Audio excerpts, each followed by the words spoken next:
Je vous invite à suivre la VAR d'Astokandion pour tenter de mieux comprendre. Non, ce n'est pas du montage.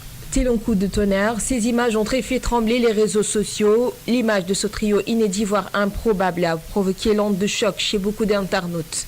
Mais prenons de la hauteur et plaçons les choses dans leur contexte. C'est à quelques heures du procès opposant Barthélémy Diaz et Maître Moussa Diop que Motion Antisystème a réussi un grand coup de poker, notamment la réconciliation de deux ennemis jurés.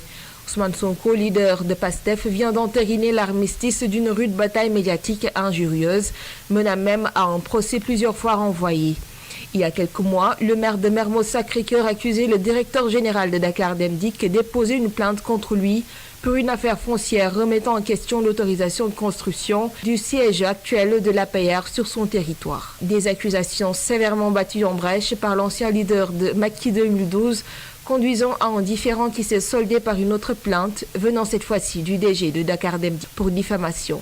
La réconciliation magique d'hier a donc poussé Moussa Diop à retirer sa plainte. Voilà qui finit bien autour d'Ousmane Sonko dans la posture d'un chef de l'opposition qui se veut rassembleur.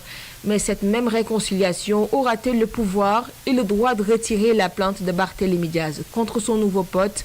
C'est la grande interrogation qui se pose du moment où la plainte de Diaz fils est plus d'ordre général qu'individuel.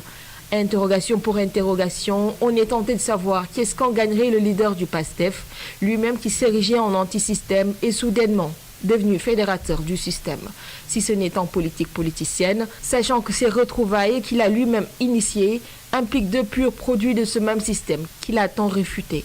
La charmante liberté des frustrés politiques semble servir de fausses opportunités à PASTEF qui aveuglément se noie dans une marée de tentations pour justifier son leadership et son pouvoir fédérateur, tant éclipsé par son radicalisme idéologique. Alors Astou, à qui profite réellement